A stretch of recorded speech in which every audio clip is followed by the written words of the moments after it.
We are live. Welcome to the Dropshot episode 11. My name is Casey, also known as Razanon. I am joined, as always, by my good friend Tanner. Say hello to everyone, Tanner. Hello, everyone. And today we are doing our second edition of the relatively new Saturday pods. We're going to be... So again, Wednesdays are like patch notes, going over details, minutia, and Saturdays are more free flow analysis, talking about the game in general. And the topic of today's Saturday pod is going to be Warzone. Pros, cons, how we're liking it, and our general thoughts on the game. So we've had some time to... play, obviously not quite as much as I would have liked, but Tanner's been pretty busy this week stockpiling toilet paper for the coming pandemic, and I've been pretty busy as well with just some behind the scenes back end stuff related to the Dropshot, a Call of Duty podcast. So real quick,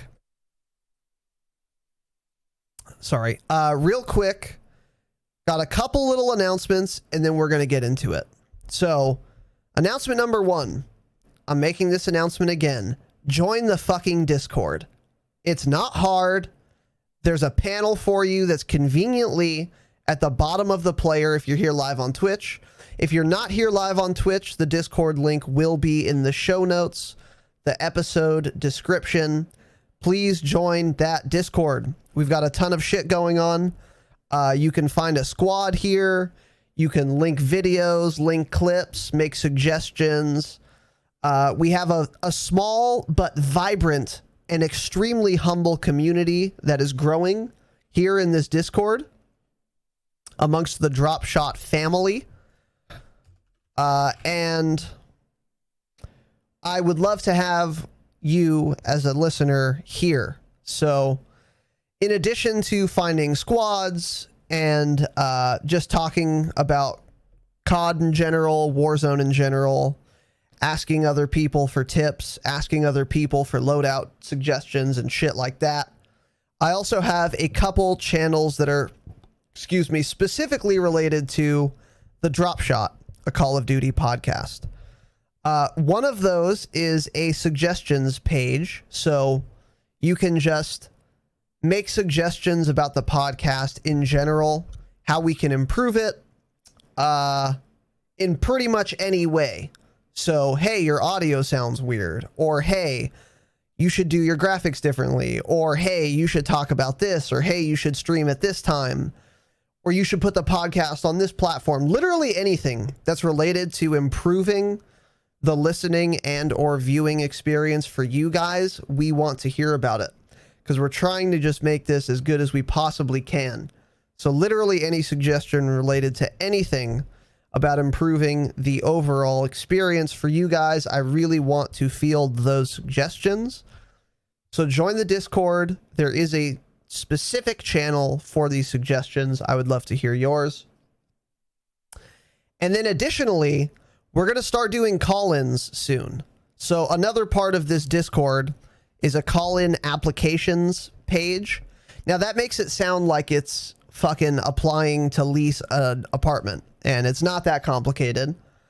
Basically just want to know who you are, what your name is, what platform you play on, how long you've been playing, and then just give us a little synopsis of what you want to ask or talk about.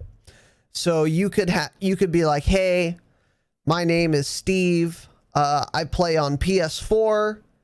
I've been playing Call of Duty since Advanced Warfare, and I'm having a lot of trouble doing well with a sniper. Do you guys have any suggestions? So that would be like the perfect call-in question, because then you would hop in, and then we could ask you more questions like, oh, what do you play? What maps do you like? Which snipers have you used? And then we could kind of go in detail and really flesh out a good answer to your question, your quandary, or the issue you're having with the game. So that is going to be in the call-in applications on the Discord. Once again, please join it, even if you're not interested in any of that. So again, like I said, the link is in the show notes, in the episode description. And if you're here on Twitch, I have a panel where you can click on that. It'll take you to the Discord, or you can type !Discord and a link will be pulled up for you. Also, I've started a regiment in-game for the Dropshot, a Call of Duty podcast. So if you wanted to get in on that, let me know. If you go in the Discord and go to the About Me FAQ section, I have my battle tag and my Activision ID. Once you add me, just hit me up and say, hey, I want to join the Dropshot Regiment, and I will slide you that invite. We have double XP coming, or excuse me, double XP, our hour is 8:30 p.m. Pacific time. So if that's amenable to you, if that's relevant to you at all, which it shouldn't be because XP doesn't matter, then there's some more information for you there. And then lastly, I wanted to take a swig of this beer and then tell you guys that I'm changing my schedule slightly. So Tanner had the suggestion to be streaming on Fridays and Saturdays. I work Monday through Friday, 9 to 5. So I was not streaming on Fridays. He was like, you should do that. So now what I'm going to be doing is streaming Monday, Wednesday, Friday, Saturday. So Monday is going to be gameplay. Wednesday is going to be just the podcast. Friday is going to be a new segment I'm going to be calling Flashback Friday. So every Friday, I'm going to be playing an old Call of Duty. Black Ops, Black Ops 2, Black Ops 4, World War II, and maybe others if I can find other old Call of Duties that have a player base still. Interestingly, I bought Advanced Warfare on Steam like 3 days ago. Downloaded it, went through all my settings, made sure they were perfect, made sure my keybinds were fantastic. Looked for a TDM lobby. No one plays the game. Refunded the fuck out of it. So that was a tragedy. So unfortunately, Advanced Warfare will not be in the Flashback Friday queue because there are still Black Ops 1 multiplayer lobbies and BO2 and BO4 and World War II. Advanced Warfare, there aren't any. If you guys know of any old CODs that still have a multiplayer base on PC, let me know. I want to buy all of them. So let me know about that. But anyways, on Fridays, 7 p.m. Pacific, Flashback Friday streams, if you want to see me play some old Call of Duties. And even if you're just a podcast listener and you don't really have any interest in seeing me play the game, then it's still a good idea to stop by during those gameplay streams if you wanted to ask me questions or something.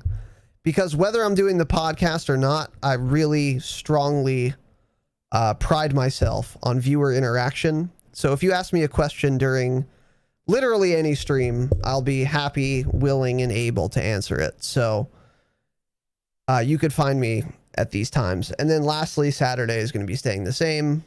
Podcast, 7 p.m. Pacific, followed by some gameplay.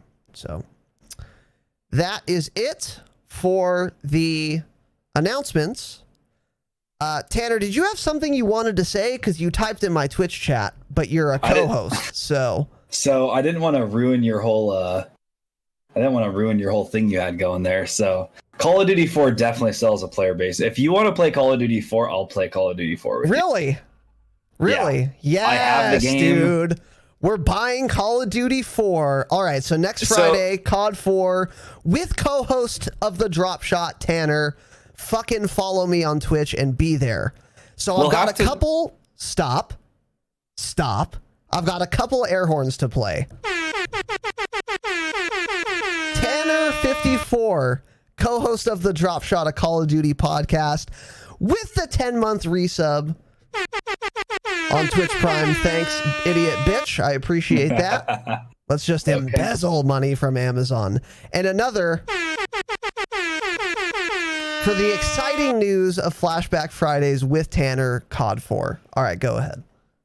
COD 4 has dedicated servers, so we just go through a server list and pick which one we want. So a lot of them left could be modded servers. I know a lot of them used to be like zombie mods and shit like that, but there should still be some regular servers. Mm-hmm. I can actually reinstall it and check first before you waste your money on it and make sure there's servers.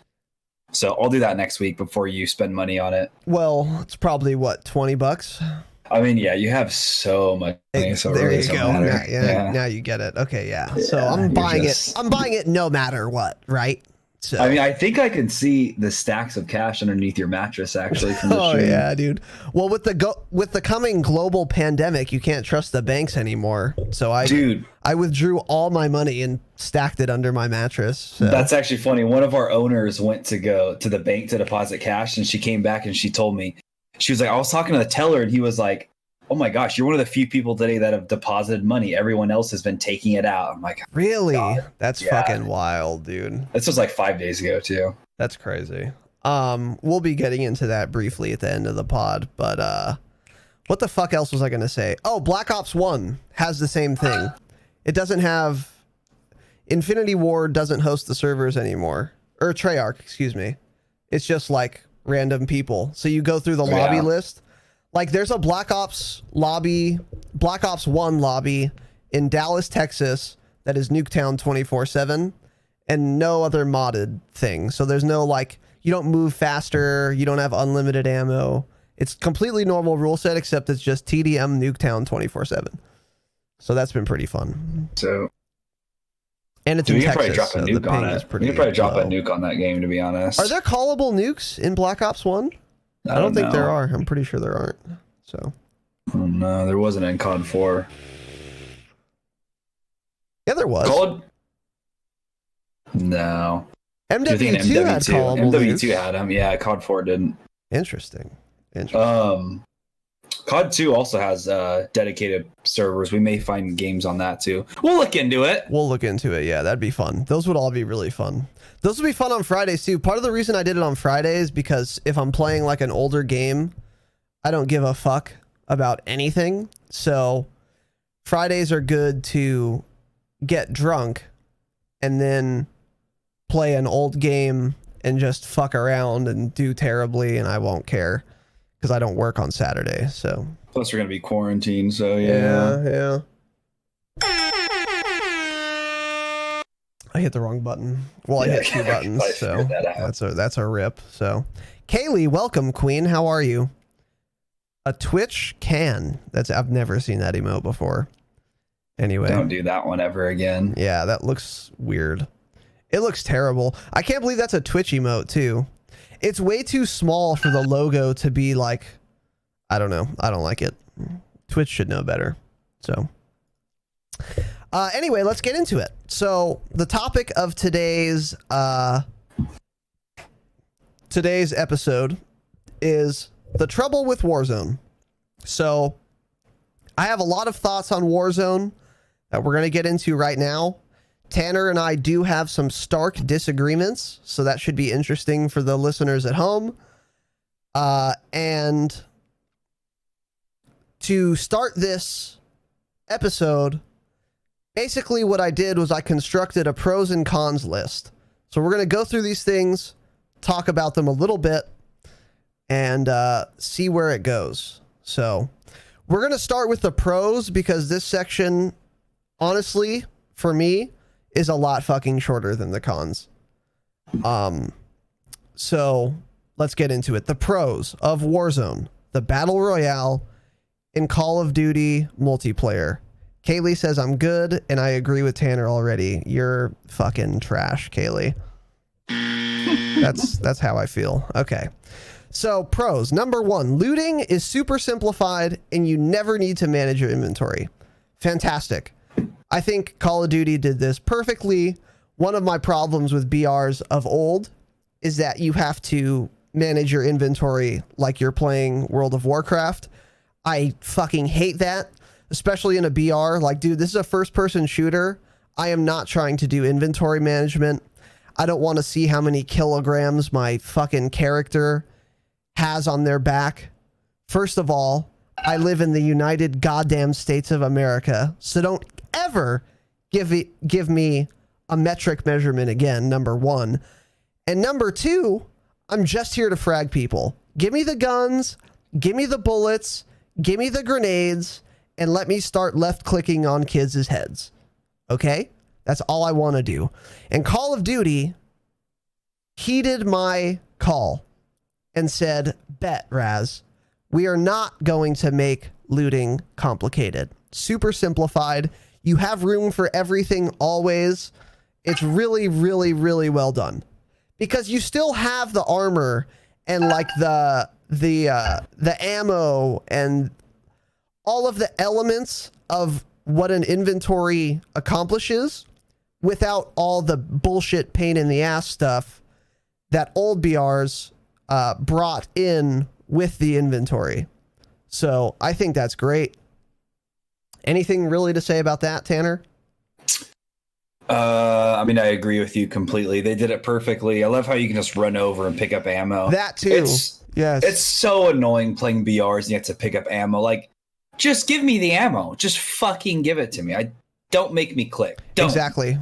So it's less like, dude, H1Z1 and PUBG are all like looking at the floor the whole time, picking up your shit. Like, I don't want to do that. Let me run over it and grab it. So I think they did it perfectly. I don't think there's literally anything I would change. If I would change one thing, it was maybe auto equip the first lethal and non-lethal you come across. And if you want to change them, pick a different. That'd be the only little thing. Not a big deal at all, but other than that, it's perfect. I agree with all of that 1,000%. And I didn't think of any of those things, which is why I have you here as a co-host of the Dropshot. Damn. Okay. What else was I going to say on that topic? Oh, and the reason that you are allowed to auto pick up ammo in this game is because you don't have to inventory manage. So since you don't have to inventory manage, the devs didn't have to think maybe he doesn't want to pick up ammo because he wants to conserve that inventory slot for something else. But in this game, that's not a problem. So they know that they can just throw it in your bag and you don't have to, you're not going to care. Like, you're never going to not want to pick up the ammo or the armor plates. So that's fantastic. Yeah, I agree with all of that. The next pro, the game is pretty much bug free, which is almost unbelievable for Infinity Ward. That's literally exactly what my note here says. Tanner and I expected this to be a complete fucking disaster, and it hasn't been at all. I've had exactly one bug. Right, Tanner? It was that one game of stuttering. Right? I wouldn't really call that a bug even. That was just a server issue. The only bug we've had is we couldn't equip armor plates. That was like twice. And I've seen other people say that on Twitter. Joe Seacock's aware, so and you couldn't and you couldn't drop your cash that one time. Yeah, you're right. We pressed tab and it showed we had no cash. Other than that, though, I mean, those were both two bugs in the 10 hours we played. I mean, we haven't played it a ton at all. Yeah, but relatively bug free, and I would expect I'm happy with that number of bugs that we've experienced for a launch.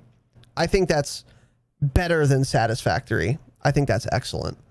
And those bugs, we didn't even have to relaunch the game. It just like fixed itself. The stuttering just went away on its own, and the cache eventually just worked. So that's good. Okay, next pro. The gas kills super quickly, so I don't have to worry about people being outside of the ring. This is also, again, fantastic. It's annoying having to worry about whether people are in the gas or not and how far outside of the gas they are. So now it is unambiguously clear that people are almost never going to be in the gas. And if they are, they're going to be dead in the next 20 seconds max, 30 seconds max. So I think that's an excellent change. And I think you said last time, Tanner, that you agree that you like the gas killing really quickly. Yeah, I mean, I said like in PUBG, you can survive in the gas for minutes and minutes at the beginning of the round, like so long. So it's kind of dumb. I don't think, does it kill faster as the game goes on? That's a good question. I think it's always the same. That's a good question. I'm not sure on that answer, but I believe it's always the same.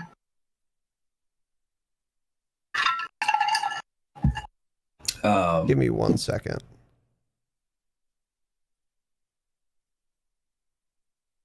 Okay, sorry. I need to make a note.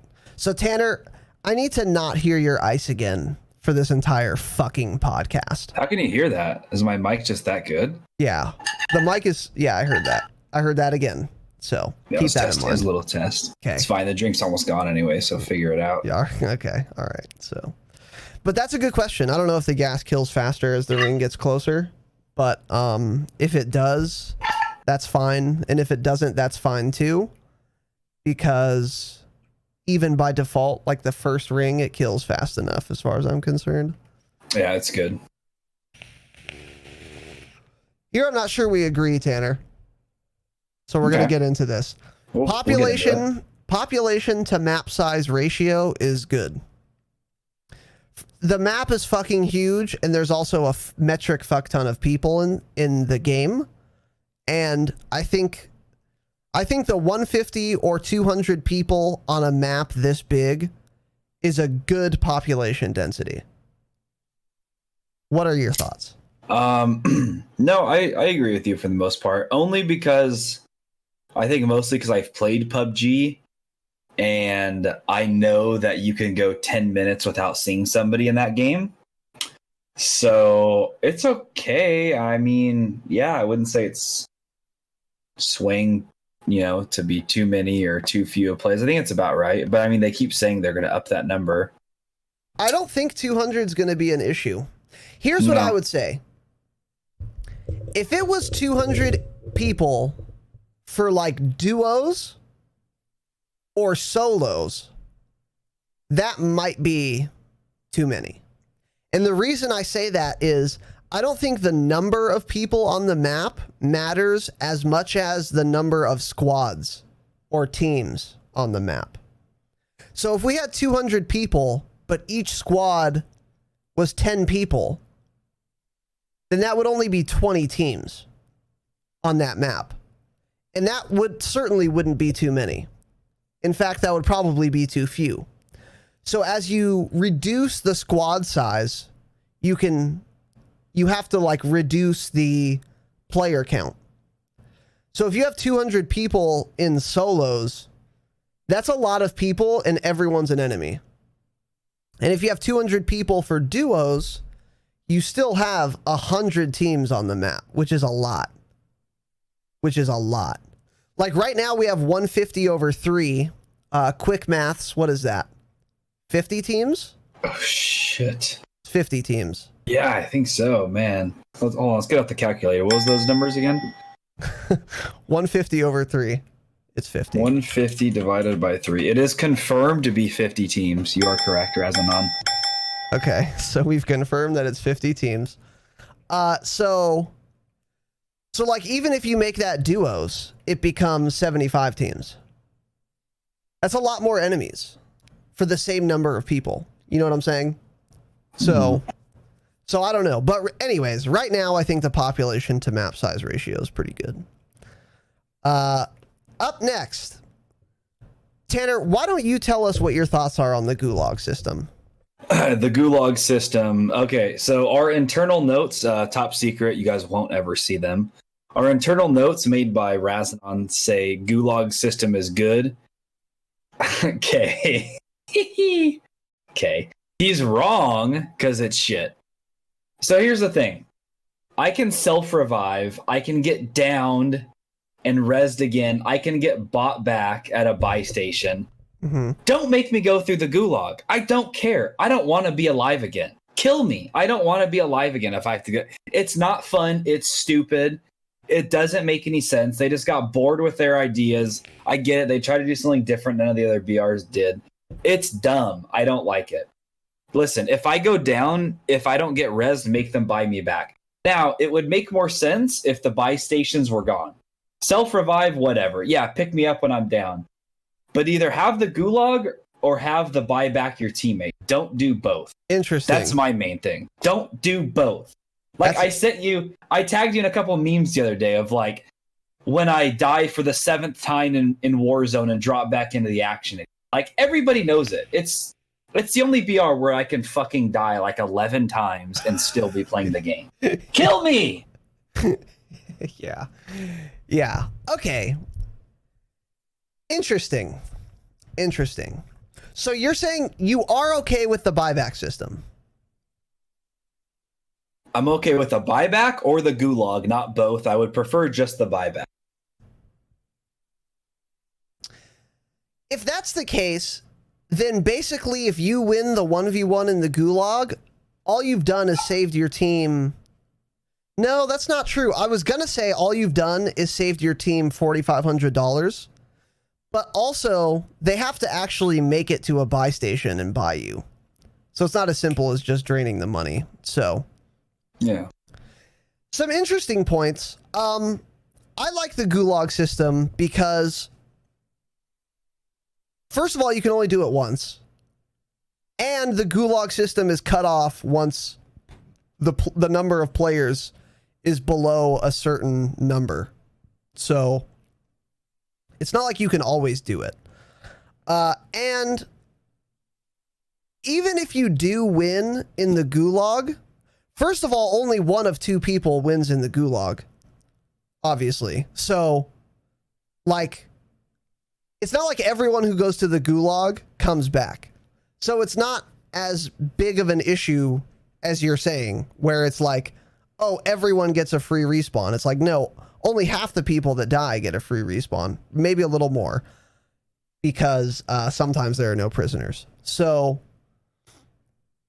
and when you do come back, you're so disadvantaged that if you win in the gulag, you're still massively punished because now you're coming back with no money, no gear. But it's still possible to get back into the game after the gulag win and do well if your team is well situated or if you get lucky and get on that loadout station. I like it, but I do see your point about, like, there are a lot of times where you feel like if I win in the gulag, it just doesn't fucking matter because I'm going to get my ass fucked hard as soon as I'm back anyway. So I might as well just be dead. Like, I kind of see that perspective too, but then you could make the argument that's like, okay, well, if you go to the gulag, just leave the game, you know? Which we do, which shows it's dumb. We do all the time. That's a good point. And here's the thing. That's a good point. I win like 80% of the gulags I play, and so do you. It's just, it's not like I don't like it because I'm losing the gunfights. I'm winning almost all of them. It's just, I think it's a dumb system. Yeah. That has no reason or meaning behind it. Interesting. Okay. Well, hold on. Okay, bitch. Let's false alarm. Never mind. I was gonna read one of those tweets I linked down there, but I thought one was about the gulag, but I'm going crazy. It's not. So never mind. Okay. All right. So now that's pretty much it for the pros. Like, I had a lot of other pros about Warzone, but they were all, the pros that I had after these were not specific to Warzone. So a lot of the other pros are like, the guns perform as expected. The gunfights are really good. The amount of health you have is good and shit like that. But that's all stuff that's also a pro for multiplayer. So like the multiplayer game, the gameplay mechanics, the way the weapons feel, ADS time, like damage ranges, shit like that. Those are all pros for Warzone, but they're also pros for multiplayer. So I didn't want to go through listing all the pros of Call of Duty Modern Warfare in general. So that's all the Warzone specific pros. So that is it for that list as far as I'm concerned. Damascus Impaler, welcome. He says the reason they made the gulag was for solo players to have a chance to get back in, because if you don't have a squad, you can't return. Dude, that's an interesting implication. How would your opinion on the gulag change if this was solos? In other words, there's no other way to get back in the game if you're playing solos. It wouldn't change. I would almost hate it even more on solos, I think. Interesting. That's an interesting... I've never thought about that, I didn't either. Very interesting point. But like me personally, I don't like... I just like... I should be just dead. If I get killed, somebody kills me, I should be dead. That's such a super fucking interesting thought, Damascus. Thank you for adding to that. That's a 200 IQ thought. Yeah, that's there. a 200 IQ. That's going to be a... for me. I think I would like it even more in solos. Because what else is cool about that is if you're in the gulag and it's solos, one of you is getting kicked out of the game. So the stakes are super high. So it's like, fuck, dude. If I win this 1v1, I'm sending that bitch back to the lobby and I'm just parachuting back in. And if I lose, obviously I'm out of this game. In a relatively like late game, like a mid game, late game gulag 1v1 in solos where there's no other way to get back into the action, that would be pretty cool. And if you do get back into the game in solos, you're extremely disadvantaged because every other solo player who hasn't gone to the gulag has all their money and their loadouts and shit. And you don't have squad mates to rely on to give you some cash, to give you some guns, to drop you a loadout marker. You're just fucking starting over and there's no comeback mechanic other than like contracts and shit. But you'd have to do it all by yourself. So I think I like the gulag idea even more in solos.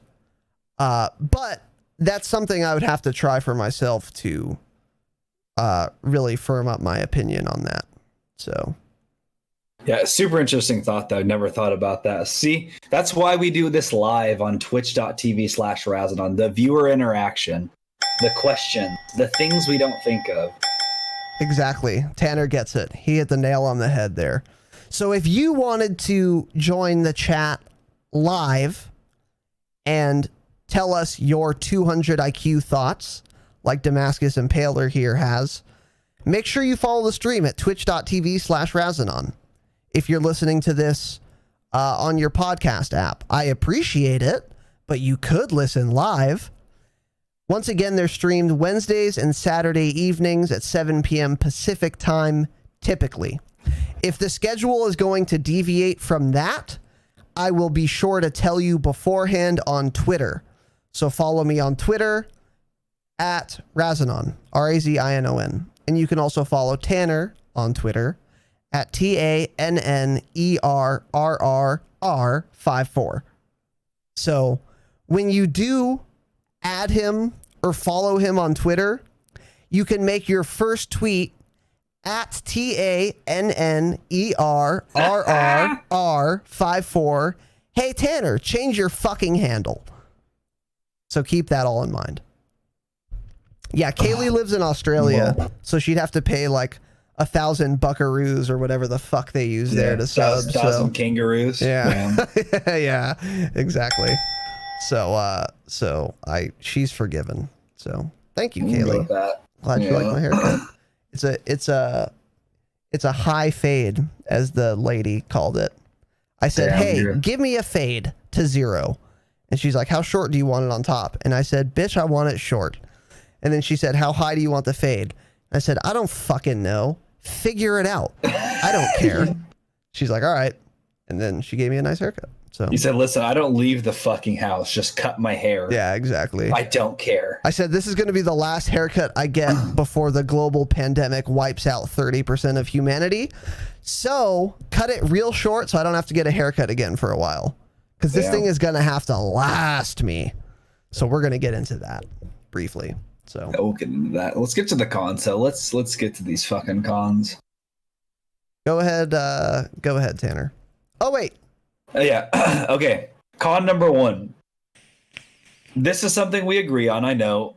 We would both prefer a separate ranking system.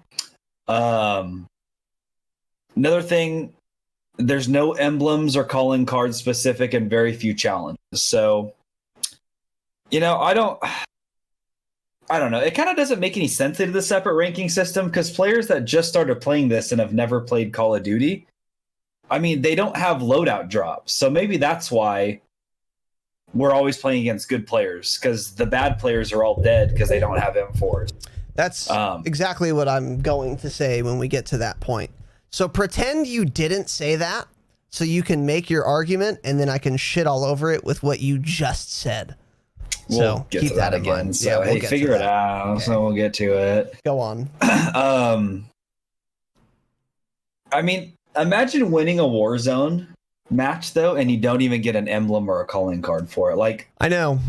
It's pretty simple. Just put one in the game. It's really simple. That is super weird to me, because especially imagine, like, approach this from the free-to-play player's perspective. What are you playing for? Like, you're getting XP so you can customize your overpowered loadout, which we're going to get into. So that makes sense, and that's good. That's all. Well, it's fine. But like, if you do the most damage of everyone in the lobby, you get dick all. If you get the most kills, you get dick all. If you win, you get dick all. So like, if you're a free-to-play player who's only playing Warzone, you're never going to get a new emblem. You're never going to get a new calling card. There's no challenges to do. Like, the only thing you're playing for is XP to make your loadout better. So then once you're a max level free-to-play player, there's no more progression. There's no more goals. There's no challenges that are like cool. There's no way to set yourself apart with customization in the form of emblems or calling cards that symbolize your proficiency in Warzone. That's so dumb. And it's such a glaring oversight. Like, that's one of the reasons Call of Duty is super popular. Like, the gameplay is good, of course. The format for TDM, the time to kill, the fast-paced action, those are all big reasons why Call of Duty is really popular. But another reason Call of Duty is really popular is gun camos, attachments, custom emblems, a million challenges, calling cards, getting your weapon gold, getting Damascus or Dark Matter or whatever, platinum. Like, all those customization and grinding elements are a very, very big reason why Call of Duty is as popular as it is. So when they release Warzone with none of those elements, I don't understand what the thought process was there. Do you think it was an oversight? Do you think they're going to do it later? Do you think they didn't even that it didn't even occur to them?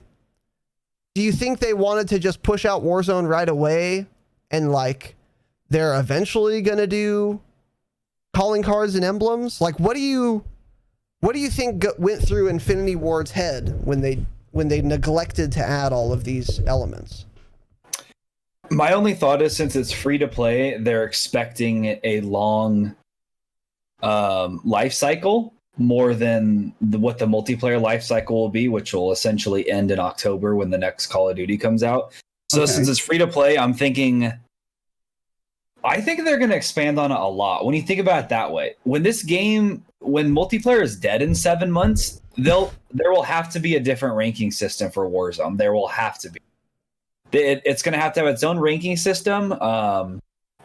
It's going to have its own emblems and calling cards, more specific aspects added to it. I mean, it took them 5 months to add in a nuclear calling card in a multiplayer, which should have been there at launch. So who knows when they'll add in anything for this one. Now, well, this isn't a con, so we'll get down to this later, but I have another thought on why there's not a whole lot out for it currently. But go ahead and write it down in the... I already wrote it down. It's already in general down there. Okay. So, we can... That's all I have to say about the con. It's very barren. I hadn't really thought about the new player like you brought up. I mean, they have... What are they playing for? Are they playing to win? You serious? Oh, shit. I changed where my laugh track's positioned. But yeah, I agree. Exactly. It's like, dude, even if you really love BRs, there are very few people that are going to play just for gameplay. Like without any XP. Like imagine if Call of Duty was, as soon as you buy the game, your max level, you have all attachments and all camos and all challenges complete. Like, you're not going to enjoy the game nearly as much. So it's weird to me. It's possible too that when they did this, they were like, we're going to keep all the calling cards and emblems and shit locked behind multiplayer challenges so that we bait these free-to-play kids into buying the game. That's a Black Helicopters, George Soros making the frogs gay theory. Alex Jones, by the way, read a book. But I wouldn't put it past them. It definitely makes sense. So, all right. So we're going to move on to the next con. Tanner and I agree about this one as well. This needs solos, duos, and fours. And I also think threes, as they are now, should be taken out. Obviously you need solo queue. I shouldn't even have to make an argument for this, but a lot of people like to play solo. Even if you don't like to play solo, sometimes you can get some games in and your friends aren't online. So it would be a cool option to have. It also, what's cool about solos is that it totally changes the game without the rule set changing at all. So if you just took Warzone as it is and made it a solo queue, the strategy is just totally different, even though it's literally the exact same map, game type, rule set, everything's exactly the same. If you're playing solo, the strategy totally changes. So it would be a really easy way for Infinity Ward to effectively create a new game mode without doing almost any work. Just enable solo queue. And then duos also, I think, needs to be in the game for people like Tanner and I, who don't really have like a ton of other people we play with all the time. And again, the duos dynamic is way different than the threes dynamic. And then lastly, I think there should be fours because some people have a lot of friends, and I think 4 is like a good max squad size to be able to queue with. And I think it makes more sense than 3s. I'm not sure why I think that, though. Do I only think that because that's the squad size in other BRs, Tanner? Probably, yeah. I don't know. 3 is just like a weird number. I don't know. I wonder if we only think that because it's what we're used to. I think Fortnite has trios now, but they didn't for a long time. But then people begged them to put it in, so they did. The thing about Fortnite is their player base is so fucking big that they can divvy up their queues as much as they want, and they're still going to have plenty of players. I think Warzone could also have a 1, 2, 3, and 4 separately, and still have enough players. Maybe, but I don't know how long that's going to last. I don't know what the sticking power of Warzone is going to be. I mean, it's free to play, so it'll be longer. The only thing is, I'm kind of worried because everything I've been reading say that their testing has been more on 3, 4s, and 5s. 5s? Like what? Squads of 5. Where did you see this? I don't know, on Twitter. I don't know. That's what people have been saying. But like, what if they never even add in duos? What if they think it's not necessary because they didn't? I mean, obviously, they claim they added in trios because it played the best. I don't know what that even means. I don't know why either without playing it. I mean, it could be kind of what you're saying. If there were 150 players and squads of 4, the map would be more concentrated. Or not concentrated, but those groups would be split up more, and there would be probably less action, you would think, right? Yeah, the bigger the squad, the less action. So I would rather, I don't know. I would be fine with 1, 2s, and 4s, like you said. But if 3s are in the game, they're not taking it out. We know how when the devs spend time adding stuff in, they're not going to take it out. Otherwise, Piccadilly would not be in multiplayer. Yeah. So we're going to have 3s always. As long as they add duos at some point, I'll be happy. 4s we'll probably never play. We don't have any friends that play with us. Yeah. Fuck you guys, Ben, Michael, Gabe, go fuck yourself. But I don't know. We just need duos. I think, yeah, I would be super happy with duos. And solos is obvious. Like, it's obvious why you need solos. So, okay. Yeah. So moving on. I don't know if we agree on this. I wrote this note down here as a con. Self-revive's a shit mechanic that shouldn't be in the game. But if you're going to have it, it needs to take longer. And or it needs to be way more obvious when someone is self-reviving. There have been way too many times where we've fucking lost games because we downed someone and 0.2 seconds later, they're shooting us in the head with their M4. It's dumb. Like, do self-revives need to be made way more expensive? Do they need to be removed from the game? Do they need to take way longer? Does it need to be super fucking obvious when someone is self-reviving, like they glow fucking orange or something? What are your thoughts on this in general, Tanner? I don't know how they would make it more obvious. I mean, I don't really agree with that just because I don't know what they could do with it. That's my least preferred suggestion, making it more obvious. So yeah, I mean, again, I would be fine with it just not being in the game at all. Kind of it's just another thing. We know they cater multiplayer to noobs. They've said it. This game is catered to new players who want to have a good time. And I mean, and things like that just add to that. Self-revive just adds that. If somebody's shit, but they rack up $4,500, they can self-revive if they go down. And it's just, I don't know. There's just kind of no reason to have it in the game again, I don't think. I fucking hate self-revive. I think it's such a dumb mechanic. And they've made it, just like loadouts, they've made it way too fucking easy to get a self-revive. Like in Apex, there's self-revive. But, so, again, I agree with Tanner. Self-revive shouldn't exist. Especially if we have the gulag system. Take self-revive away. We don't also need that. And self-revive is a lot more OP because you still have all your shit, you know. But if self-revive is going to be in the game like it is in Apex, it is really obvious when someone is self-reviving, and it takes literally, I think, 10 seconds. So there, it's like you have to be really safe to get off a self-revive in Apex. In this game, it takes you as long as it takes you to revive another person. So, and it's not obvious at all because you're just sitting there. No one can tell that you're self-reviving. So I think realistically what I think they should do, double the timer and make the self-revive cost more. That's what I would say. Realistically, those are the changes they would make. Ideally, take it out of the fucking game. But just like Tanner said, they spent a day coding it, so they're never taking it out. So, let's see. Go ahead with that one, Tanner.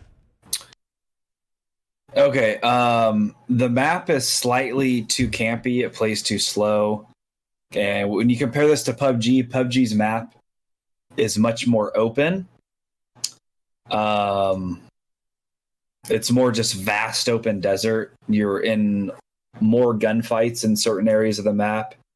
But it's just, there's too many buildings. There's too many large cities. I mean, Tovorsk alone, there's more buildings in that region than in like PUBG's entire map. Yeah. It's just not fun when everybody's sitting in a window with a thermal sniper. That's my biggest thing. There are so few gunfights because of how many buildings there are. Like, even in PUBG, even if you do go to a spot where there are some buildings, they're 2 stories. They're not fucking 8 stories. Like on Tovorsk, Trump Tower in Tovorsk, you know what I'm talking about, Tanner? Yep. I think there's literally 5 places you can shoot out of. You can shoot out of the door on the ground level. You can shoot out of 2 or 3 windows on your way up. And then you can also shoot off the roof. It's like, dude, how am I going to check all this in a fucking, in a BR? Especially because there are other buildings that have a similar number of perches from which to shoot out of. It's way too campy. This map is way too campy. This is one of the cons of Modern Warfare in general that is translated very poorly to Warzone. Like, I could honestly, I'm not kidding, if I really tried, I could play Warzone and only get 1 to 3 kills and win the game by just buying my loadout and camping in buildings until the circle is so small that I'm forced to shoot someone.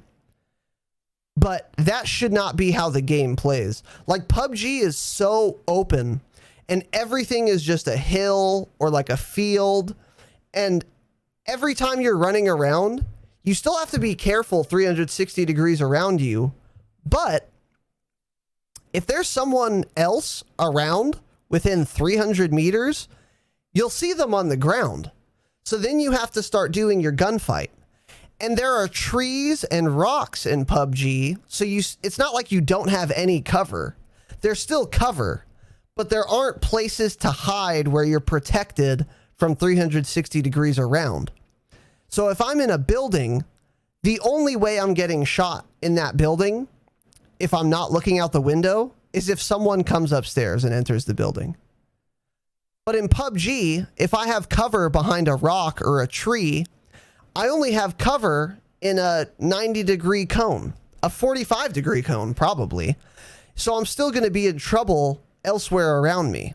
So it makes it a lot more dynamic, and there are a lot more gunfights that way, and it's just less campy and boring. And it's like, dude, it's so sketchy trying to move around in Modern Warfare. Like, if you're trying to play aggressively, fucking good luck, man. There are ways to do it, and there are situations where you can, but a lot of situations, it's like, dude, I'm going to roll the dice and hope there's not someone in that building, or that building, or that building, or that building, or that building, because I want to kill the guys in that building. And it's like, that's so burdensome, and I just don't like it at all. But this is something they can't change unless they release a new map. And here's another thing I'd like to add. I don't think they're releasing a new Warzone map even remotely soon, if ever. And my evidence for that is that this Warzone map is not a new map that they made. They just put together a bunch of ground war maps. So if they were going to make a new Warzone map, they would have to recreate an entire Warzone map. They wouldn't have ground war maps that they could just cobble together to make another Warzone map. So I don't expect to see a new map at least until this game's life cycle is over. What do you think, Tanner? I can't see a new map ever, like you're saying, pretty much. Yeah, I mean, ever. Yeah, I don't. You're exactly right. They put all the ground war maps, except for, I guess Anaya's not in it. I was thinking that too, but Anaya's the smallest ground war map, right? So yeah, even if they put all of Anaya in, they'd still have to do 90% of a map, you know? Yeah, because I was thinking maybe they have more ground war maps coming out, and then they would think, oh, Anaya will go in that one, but... That's possible. You know what else is possible, too, is they release a Warzone map specifically for solo queue, for example, that's smaller than this Warzone map. So it's like we have regular Warzone 3s, and that's this map, Verdansk, and then we also have a separate Warzone map called Anaya Complex, and the max player lobby is 80, and it's solos only, you know? Yeah, I mean, I don't think they would ever do it solos only, but like PUBG added in smaller maps. They added in a bigger map and some smaller maps later down the line. So it could just be that they'll add something a lot smaller. But regardless, I can't see that for minimum 6 months, probably. Yeah. Exactly. Regardless, it's not coming for a while. All right.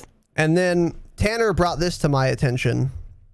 We had this note for quite a long time. This is our biggest con with the game, but we got news that Twitter echoed our sentiments. So I'm going to pull up that tweet here. Unpopular opinion. By the way, Ninja, it's the most popular opinion, so keep that in mind. Custom loadouts in Warzone equals everyone has a thermal sniper and there is so much less variety. Annoying getting sniped by 30 people and being thirsted from 400 meters away because some player has an HDR thermal 16x scope and kills me knocked. So what Tanner said about this, maybe I'll let him say it himself.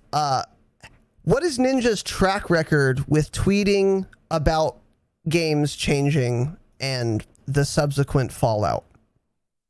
All I'm going to say is he tweeted about stuff all the time in Fortnite, and it would end up getting changed later.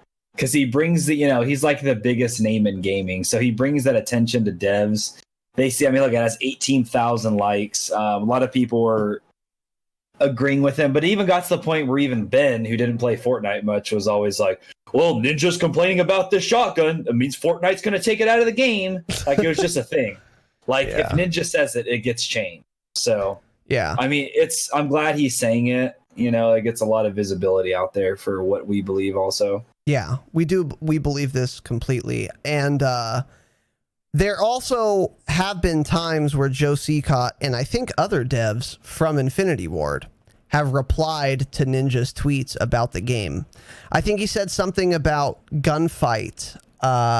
He was mad about gunfight OSP, on-site procurement, where you couldn't have, where you had to pick up guns in gunfight. He's like, this is bullshit. And then Joe Seacott was like,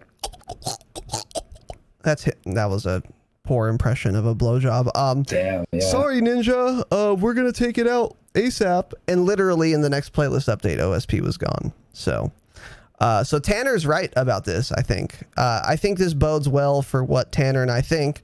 And if that isn't obvious now, we will tell you. Custom loadouts in Warzone are bullshit. And there are a variety of reasons for that. So, number one, buying a loadout is the only way that you can get a thermal sight. It's the only way you can get perks. So you either have 3 perks or you have none. And there's no other way to get perks. And, of course, the ideal class setup. So you can have the perfect 2 guns, the perfect equipment, a heartbeat sensor. That's super OP in Warzone, evidently, because it never goes away. It's never consumed. You can use it for as much time as you want, and then you just put it away when you're done and you still have it. So these are all like really overpowered things. The HDR, you can't pick up an HDR. So if you want to snipe with an HDR, the only way to do that is from the custom loadouts. So Ninja is exactly right about this, and he's not the first person to say this, but he's the most popular. It ruins class variety because everyone's using an HDR and an M4, like everyone. So then it's just a bigger version of Ground War, basically. Now, obviously, that's not exactly true. It's a little bit of hyperbole, but it does illustrate the point. Like, it makes looting almost completely useless. So when Tanner and I play, our strategy is to drop down, get a contract, pick up money, cash. We don't give a fuck what guns we have because we're going to get rid of them as soon as all 3 of us together get 6K. And then we're just going to buy our drop, and then we have the perfect class setup with perks. It's like ruins the purpose of looting. The only thing you loot for is cash, ammo, and armor plates. And another thing that does, like Tanner brought this point up, and I thought it was so good in the last episode. Isn't the point of a BR to be forced to use like random guns? Like, I couldn't have agreed with you more when you made that point, Tanner. The thing is, have they ever called this game a battle royale? Yes. Have they? Yes. Okay. Yeah.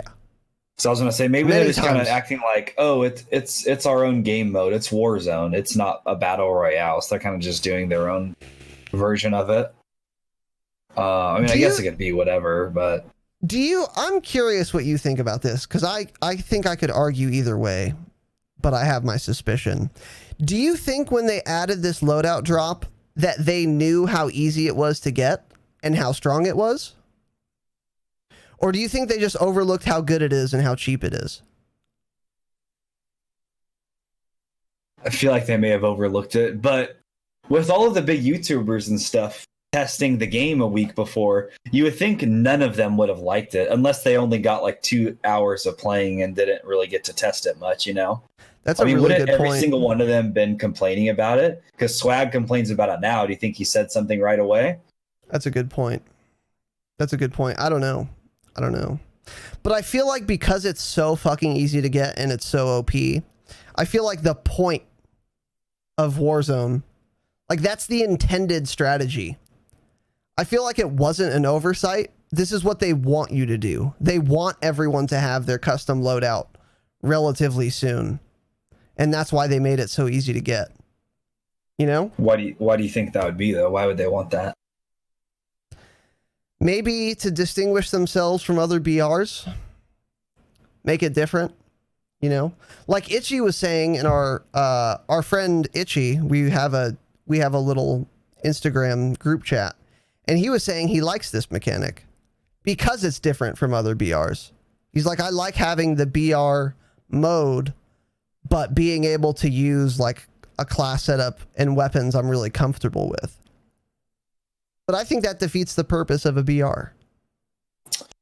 Yeah, I mean, I get what he's saying. It is, like he was saying, it kind of does make it more about skill and not about luck.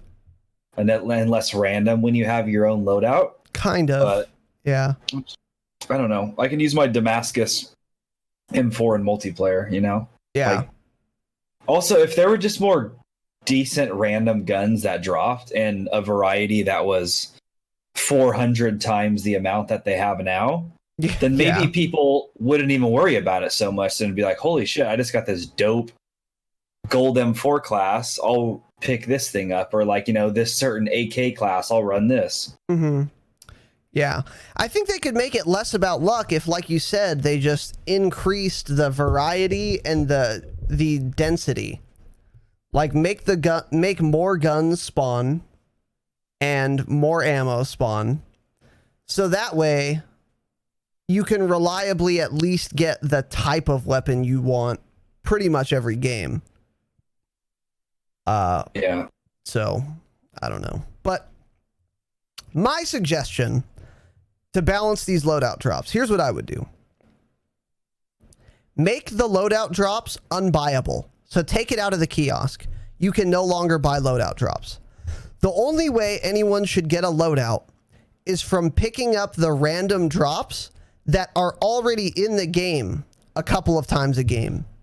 So if you guys have played Warzone, you know this. You can buy your own loadout drop, or sometimes a loadout care package just randomly gets dropped in the circle on the map, and it's clearly marked for everyone in the game. If this was the only loadout drop, this would greatly encourage gunfights. It would increase the tempo of the game, and it would discourage camping. So for example, let's say this is the only way you get a loadout. When that loadout drops, if you go to the loadout, kill everyone else who wants to get it, and then use it yourself, you're massively rewarded because you get your ideal guns and you get perks when no one else will have them. And it required you to play aggressively and get kills to get it, because everyone else wants that loadout drop really badly.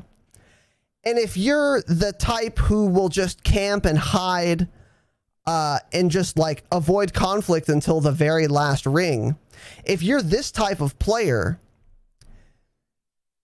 then so if you're that type of player, you're probably going to avoid these loadout drops because they're going to be massive hotspots. But what would happen to you if you were that type of player is when it got to the last few rings and you're one of 5 squads, every other squad in the game right now eventually went to a loadout drop and got their loadouts. So you're going to be massively disadvantaged at the end of the game because you didn't take the risk earlier, because you're going to be one of 5 squads who doesn't have their ideal guns and who doesn't have perks. So that would really encourage aggressive play. It would encourage gunfights. Since the loadout drops happen outside of buildings, it would encourage not camping, and it would reward players who play aggressively and win gunfights. So you can still have the loadout drop mechanic, but this way it makes it way harder to get your loadout, because getting $6,000 is a fuck of a lot easier than killing 3 or 4 other teams so you can use the community care package that dropped. How do you feel about this suggestion, Tanner? I agree with it. That'd be a fantastic idea. Only thing is, they'll never do it, only because, again, this would make it difficult for new players to win. If there's one drop on the map, difficult. Yeah. The good players are going to fight over it. They're going to kill each other. They're going to get the drop. None of these shitters are ever going to get it. They're never going to have the guns they should get. And Infinity Ward are big fans of Bernie, of everyone being equal. And so they would never do that. They want everybody to give everybody the chance to win. Exactly right. I didn't even think about that angle, but you're 1,000% right. This loadout drop thing just encourages shit players to like be competitive. It's a great idea. I wish they did that. Again, I think the only thing realistically they're going to do, and I'm 99.9% sure they'll do it, they're just going to make the loadout drop cost a little bit more. And it probably still won't be enough. They'll probably do 10,000. Yeah, I think you're right. I think that's all they're going to do is just increase the price. Yeah. So that's our pipe dream wish for this, because then everybody wins. Like people like my friend Itchy, who were saying, I like the custom loadout thing because it's more about skill when you have your own weapons and shit. They're still going to be happy because you still do get your custom loadout. It's just harder to get it, you know, because this would also make me happy and people like me and Tanner happy, because you're still going to have to make the random guns you pick up work. So you're still going to be way happier in this scheme, finding a really good gun, because it's gonna matter, because you're gonna have to use looted guns to get kills to access the loadout drop crate. So I think this would be a perfect solution, but yeah, just like Tanner said, I don't think it's ever gonna happen. So, and then alternatively, I think Tanner can hear me. I think he has a wireless headset now. Alternatively, or in addition to that suggestion, I think everyone should pick 3 perks that they spawn in with, and everyone just always has 3 perks. Because at least this way, even if you don't take out the buyable loot drops or loadout drops, then it's still not as OP as it is now. Because as it stands, the only way to get 3 perks is from those loadout drops. But if everyone always has 3 perks, then the loadout drop really only changes your perks and gives you your ideal setup. But that would be way less OP if everyone always had perks. This would be another, even if they didn't do what I suggested, I think this would be great, because it would really balance the loadout drops a lot. Because I think a very, very, very, very big part of why they're so strong is because you get perks from them in addition to your insane guns with 5 attachments each. So, that would be nice, but I don't really see this happening either. So keep that in mind.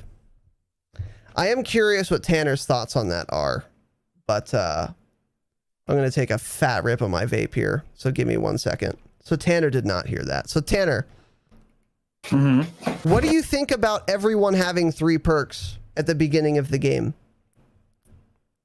everyone having 3 perks at the beginning of the game. So you know how in multiplayer, no matter what class you're using, you have 3 perks? Yeah. Make Warzone the same. My argument for this was, even if they don't change loadout drops as they stand at all, if everyone spawned in with 3 perks, it would make the loadout drops a lot weaker. Because a big part of what makes the loadout drop so strong is that that's the only way to get perks. So if the only thing the loadout drop gave you was 2 perfect weapons, instead of that plus 3 perks, I think it would be a lot more balanced. That was my argument. Yeah. I don't know. I don't think the perks are as important as the weapons themselves then. I don't either. I don't either. But I think they're very important still. Yeah, they're important. I don't know. I mean, that would make more sense than how it is now, that's for sure. Again, it's a dream. Will they ever do it? Absolutely not. But it would make more sense than the game in its current state. Yeah, that's true. That's true. So are you trying to add a note here, Tanner? Whatever note you're trying to add, just I'm not adding anything. I just deleted that other thing I wrote. I just haven't been touching it. Were there any tweets that we needed to go over? Or should we just jump into the next point here? Are we going to the random gun thing? Or are we in what random gun 3? thing? We're on number 3, brother, unless I missed something. Well, the point of BR is forced to use random guns, so we already basically talked about that. Yeah, we did talk about that, yeah. No, I was just gonna... We have some tweets regarding stuff we've kind of talked about, but we'll just leave it for the end now. Okay. So, the next thing I wanted to say was, if you listen to the last episode, we were talking about how the OP strategy is to have one person in the squad running point man so that everyone gets more money. One person running hardline so that things from the kiosk cost less. And then have one person running high alert so that if you're seen from behind, they can tell the whole squad and then you have more information. It turns out that this was completely fucking retarded. The reason for that is that you don't have those perks when you first spawn in. And by the time you pick up your loadout, getting more money matters a lot less than just having 2 really good guns. So overkill is still definitely the way to go. And I think high alert is kind of a bait because people are catching on now that you have to run cold-blooded because everyone's running thermal sights. And if you have cold-blooded and you look at someone with high alert, the high alert indicator doesn't go off anyway. So it's kind of a waste. So basically, if you were thinking of doing our little 3-point red perk system for Warzone, don't. Just run overkill and get 2 insane guns. Because again, getting more money, buying things cheaper, it matters a lot less after you get your custom loadout. And you can only get the benefits of point man and hardline when you have those perks. And the only way to get those perks is to get the custom loadout. But once you get the custom loadout, those perks don't really matter that much anymore. So just run overkill is my point. We tried that for literally 1 game and we were like, this is so dumb. Just go to overkill. So it made a lot of sense. It made a lot of sense when we were thinking about it. But we completely overlooked that none of that matters until you have that kit. Exactly. So. I was under the assumption that we would just have those perks right away. And if you did, then that strategy would make a lot more sense because you'd get a lot more money right away to buy a kit. But since you don't have the perks until you buy the kit anyway, yeah, it doesn't make that much sense. So. Yeah. Damascus Impaler says, start the game with a pistol with double time, high alert, and tracker. Exactly. I think that would be cool, Damascus, if you spawned in with perks and then you put different perks on your loadout setup. Because exactly, I would have my default perks be double time, tracker, and probably high alert or something like that. Yeah, not overkill, obviously. Like high alert. So that's like a really good beginning of the game perk setup, which you're not going to want once you get your custom loadout. So when you pick up your custom loadout, you're changing those perks to something different. I think that would be cool. But again, the perks at the beginning of the game is a complete fucking pipe dream. There's no way they're going to do that. So no, sadly. But yeah, that would be a really good perk setup if you did spawn in with perks, Damascus. So let's see. Okay, go ahead with this one, Tanner. Okay, skill-based matchmaking, is it fake news? Actually, I'm gonna need you to open up that tweet. First tweet. Let's go to the tweets here. So I'm gonna pull up the first tweet from Swaggy Daddy. Okay, we're gonna link Swaggy Daddy. So Swaggy Daddy, yikes calling him Daddy, by the way. Swag is he's a very, very popular and wildly successful Call of Duty content creator. He does play on console, so keep that in mind. But he's very good. He's a nice kid. I like him. I think his personality's cool. He makes good content, high quality content. He's fun to watch. He's a good dude. You should check him out if you don't know of him already. It's just Swag with 2 G's. He's got a really big YouTube channel, and he's got a pretty fucking big Twitch channel as well.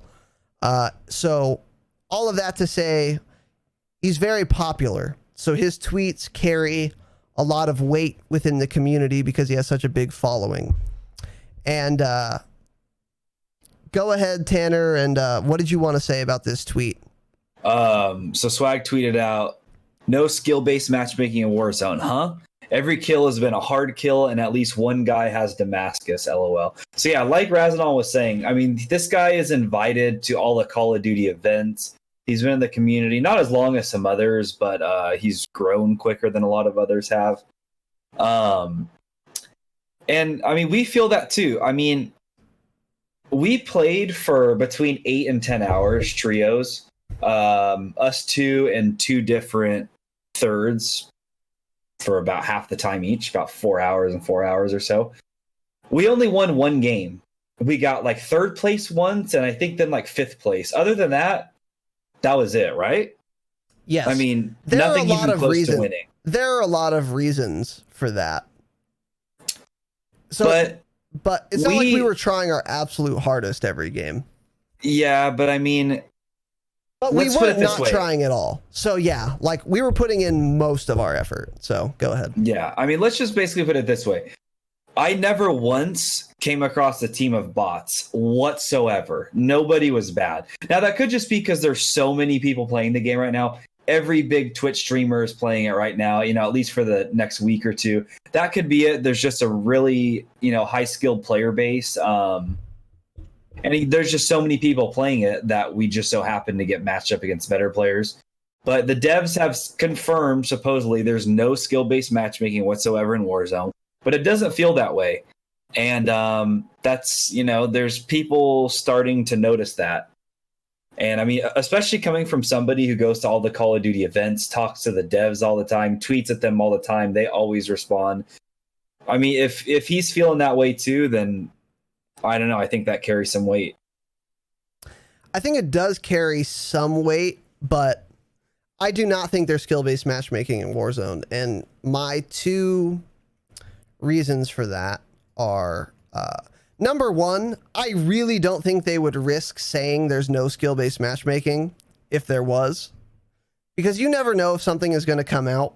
And can you imagine if there was some like leak that like confirmed there was skill-based matchmaking in Warzone, and then the player base is just like, you guys not only hid this from us, but you explicitly lied about it?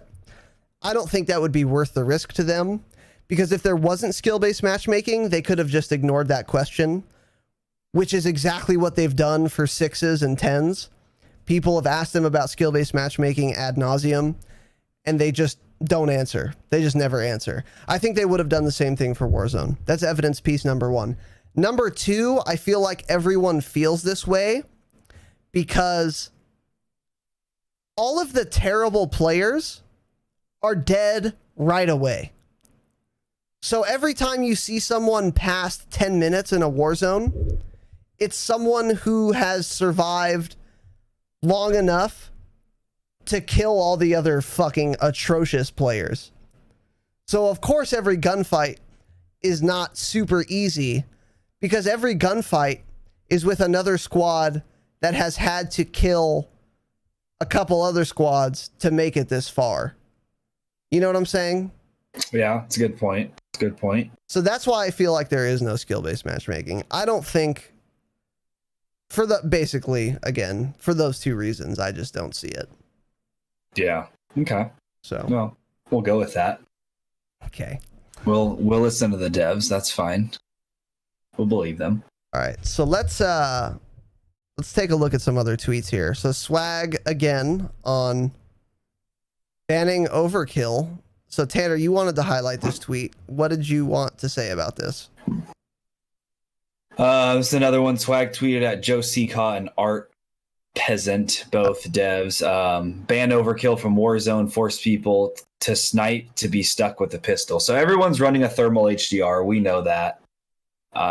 He's basically, you know, I mean, we both agree with him, right? We both agree with that, right? I'm not sure. I mean, I don't know. I just think I'm not sure I agree with that. It's not fun again. There's too many snipers, and every other BR pretty much, snipers are supposed to be rare. They're hard to find. If you get one, you know, you're lucky. That's really good.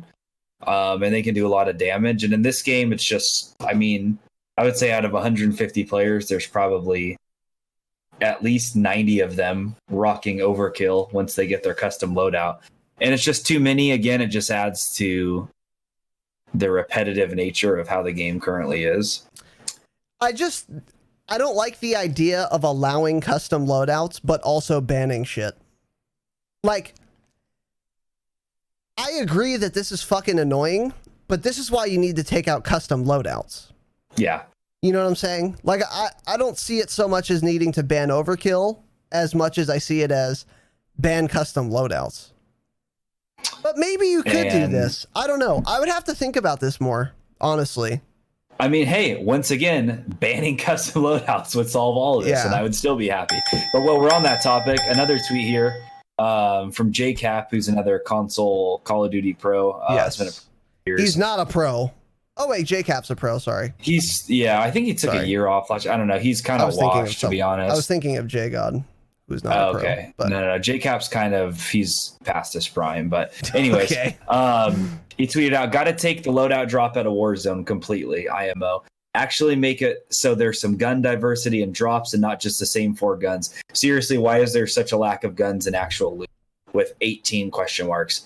And make snipers very rare around the map. Again, I agree with all of that. That would be fun. I would love to pick up random guns and be forced to use them. I would love this game to be at the point where if I see a car 98 on the floor, I was like, holy fuck, I picked up a car. And we're like, yo, let's go. We got a sniper in the group. Like, you know, that is what's fun. Not just, oh, here we got 6,000. Drop your cash. Let's get my fucking M4. No, that's not fun. Yeah. Yeah, I agree with that. I agree with that 100%. Again, it's all back to the loadouts. It's all back to the loadouts. That's where all the problems stem from. And it's not a coincidence that Tanner was able to curate all of these tweets saying basically the same thing. Like, everyone of notoriety and many people who are not of notoriety, such as Razanon, have tweeted about this. Yeah, what did Razanon say? Razanon said, with 4 likes, so this is getting some serious traction. This is going viral. Razanon says, Call of Duty Warzone can be fixed by removing the option to buy loadouts at the kiosks. Have loadouts be obtainable only from the random drops that happen on the map. This encourages gunfights at those drops and rewards aggressive players who go for them.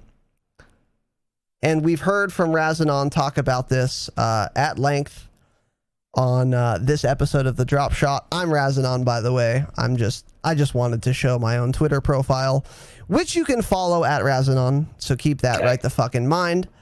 And also, while we're here, I'll show you this picture. I thought it was funny.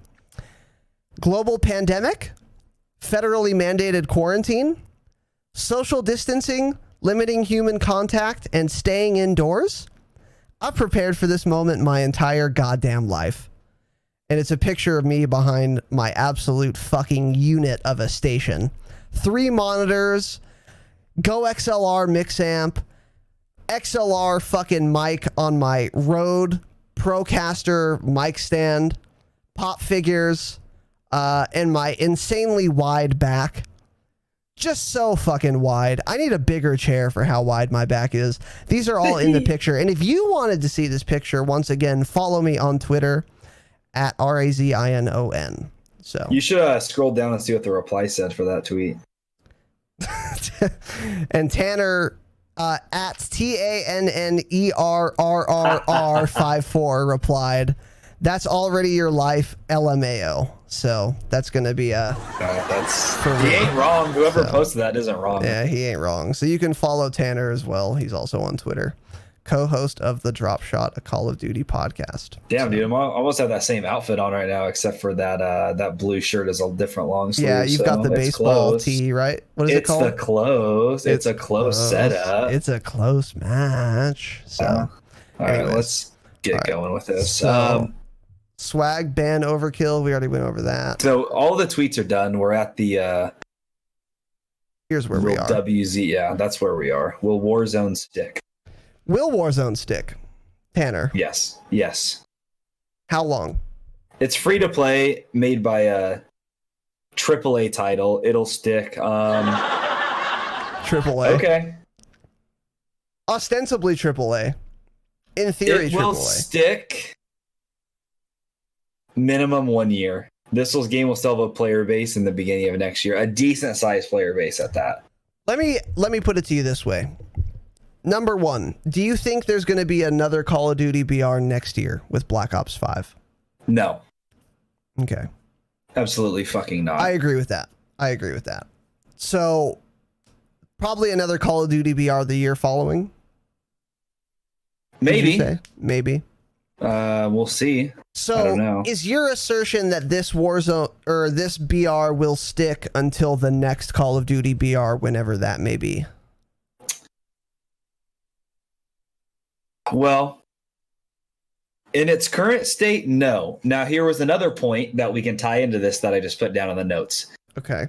A Warzone season pass. If Warzone has its own season pass and a reason to play it, then yes, it'll have a much longer life cycle. Currently, absolutely fucking not. But again, I think they will add this at some point. I think a season pass separate from the multiplayer will come. I think when that comes, there will be a separate ranking system. I think they kind of just wanted to launch the game and see how it is to start with. If there's a season pass, though, that will greatly improve the life cycle of the game. What would be in a Warzone season pass? Just the same crap. I mean, ranking up, getting different weapon skins, maybe things more themed towards the Battle Royale Warzone theater, one might say. Okay. Maybe more like, weapon, operator outfits with gas mask and things more apocalyptic, one might say, things like that. So it's not hard. Just put different stuff and then what's in the multiplayer. I don't care what it is, but that'll make players who don't play multiplayer play this longer. Right. But okay. So are you saying that they would have, so they're obviously not getting rid of their current season passes. So do you really think they would have 2 season passes in the same season? Yeah, I could see it happening. I mean, I could too. I just feel like players who like Warzone and multiplayer would be pissed about this. Like, oh, now I have to spend double the money on the season passes, blah, blah, blah. Here's the thing. And Damascus Impaler just said it in chat. Oh, yay, another microtransaction. You don't have to buy it. It's just weapon skins, weapon camos. If you don't want that garbage, and a lot of people don't spend the $10. I don't give a fuck. I can empty my pockets right now, and I probably have $4,000 cash in them. I don't care. I'll spend the $10. Yeah. Okay. Interesting. I don't know, dude. I never thought about this. Did you see this idea like posted somewhere, or did you just think of it? No, I just have 200 IQ, and I'm thought of every other battle royale out there, and every single one has a season pass, pretty much. Interesting. I mean, it took PUBG a while to put it in, but they have a season pass. It's complete garbage, and the loot is shit. But Fortnite always did it really well. They had really cool stuff in there, and I don't know. I think this game needs it. It needs something. It either needs that, or in a certain amount of months, they'll make the entire damn game free so that those players... Wait, that wouldn't make any sense. The battle or the season pass still costs. Never mind, scratch that. Yeah. That's okay. All right. Your Tamagotchi is sad, Tanner, says Damascus. I can't afford it. I didn't buy one, so... Yeah, we'll keep that in mind. He has only one. Only Razan bought one. I didn't buy it. You didn't? No, I just baited you into buying it. You son of a bitch! Shit. You actually didn't buy it? No. Wow. When you were saying it didn't hash, oh my god, dude. I didn't say that. Actually baited. Actually baited. That. You 100% said, oh, mine hasn't hashed yet. And I was like, dude, that's weird. Mine had. I swear to God, dude. That's bullshit. I swear to God. Wow. What a piece of garbage. What a garbage kid. Twitch.tv/Razanon is a liar. Well, fucking headlines. I'm putting that on Bloomberg. I'm going to find the VOD tomorrow morning, so keep that in mind. Yeah, so. Have fun searching 12 hours for something that didn't happen, I'll stupid keep that bitch. In mind. Okay. So, so anything else on any of these topics besides the highlighted? No, just the highlighted, the biggest topic of all. Okay, so the last thing I wanted to talk about is unrelated to Call of Duty. Tanner sub paid for it. Yeah, we'll go with that, Damascus Impaler. He's such a cunt, dude. This is such fake news. He's lying to the Dropshot audience right now. That's crazy. He absolutely said he bought it, and he absolutely said, dude, mine hasn't hatched yet. Like, I totally believe that he bought it. Until this moment. I never said that. This is 2 weeks now that this has been an ongoing, duplicitous, Machiavellian fucking scheme to make me think he has a Tamagotchi. You son of a bitch. You absolute son of a bitch. Let me just say, I did buy the nuclear watch. The watch with whoever the fuck that operator is. I don't know the operator's names. I bought that watch and I called it. I said, I'm buying this nuclear watch. I will have a nuke within an hour. And I did the same day. The same day I bought that nuclear watch. Chief. No, it wasn't an hour. The same day I bought that watch, I dropped more lies from Tanner. Okay. We'll go with that. Yeah, we will go with that. So that's the watch you're thinking of. You're just getting it mixed up because I have so many nukes and so many other watches. I'm absolutely not, dude. We were playing on Tovorsk, and you said, my guy hasn't hatched yet. And I was like, that's weird because mine hatched after 1 kill. And I remember thinking, like, what is his Tamagotchi must be so different than mine because it was so easy to get mine to hatch. I should have known you were fucking lying to me. You absolute son of a bitch. Okay, we'll go with that. We will go with that. Okay, so actually, you were supposed to buy me a Tamagotchi. That's what the deal was, stupid bitch. Yeah, that's true. That's true. Where's my watch? All right, I'll make that happen. So I'll send you I'll send you some COD points. Some of your Christmas bonus. Yeah, I got a little bit of money bonus for Christmas. You basically work for Google. So, I'm a plutocrat. So okay. So lastly, I'm not a plutocrat, by the way. So feel free to give me your Twitch Prime sub. The last thing I wanted to talk about, like I said, unrelated to Call of Duty. Life is pretty weird in general with this fucking coronavirus. So here's my timeline for coronavirus awareness. I heard about it like everyone did months ago. Didn't give a flying fuck. I remembered SARS. I remembered H1N1. And absolutely nothing happened in my life or or COVID-19, but yeah. So, okay. And nothing in my life changed at all with SARS or H1N1, also known as swine flu. So I thought this was going to be exactly the same. Oh, the media wants to fabricate stories so they can fill their endless news cycle with some kind of content. And today they've chosen another common cold that I don't give a flying fuck about. Turns out this is real. And the reason when I found out this was real was when like people I trust who were outside the mainstream media were also saying the same thing. Like, this is serious. This shit is spreading a lot. We need to like do things that are different, whatever. And we need to take this seriously. And then I was like, oh, fuck, that's crazy. And if you wanted to find out where I heard those things, the people I trust, they are podcasts. And if you wanted to find a list of podcasts I would recommend to you, then I would tell you to go to the Discord, because there is an About Me and FAQ section, and you can find all my podcast recommendations there. So I need to write something down just real fucking quick. So give me 1 second. Make Discord stream deck button. Okay. So yeah, once I started hearing from people I trust that this is serious, almost a week, days afterward, things in my life actually started changing. All of a sudden, grocery stores are fucking barren. We've been looking to buy spaghetti noodles at least 10 different stores between my dad and my brother. Can't find any. There's none. There's like very few things on the shelves. We bought a bag of rice that is literally 40 pounds just in case we get quarantined. So here's the latest rumor. I live in the LA County, roughly. I think technically I live in the LA County. Actually I don't, but I live close enough to where... You live in LA County. I live in the Covina Valley Unified School District. It's Los Angeles County. I think it is LA County though, yeah. It's 100%, but yeah.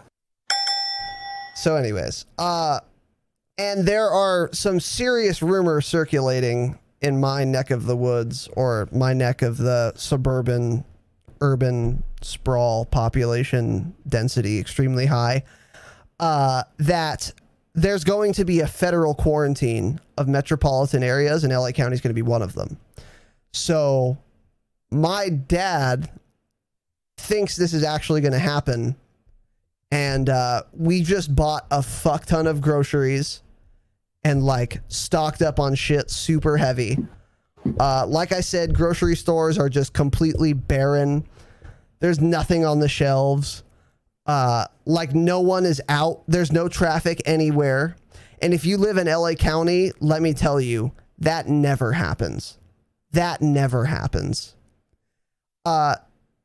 Airplane flights at their lowest were down 40% after 9/11. They're down 60% now. So there are fewer airplane flights after COVID-19 than there were after 9/11, the hijacking of 2-3 planes. And you all know what 9/11 is. So that's crazy. Cruise ships down. The stock market is at like a record low. It got frozen by the Fed. So shit is getting crazy. And in addition to that, my job, I work a 9-to-5 like office job.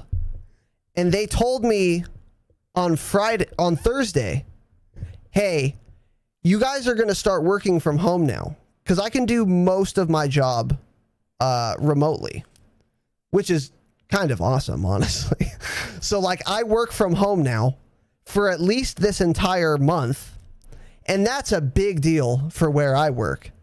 Like they don't make changes like that lightly. So things are just getting fucking crazy, dude. And I've prepared for this my entire fucking life. So my life changes very little, but everyone else's experience around me has been wildly different.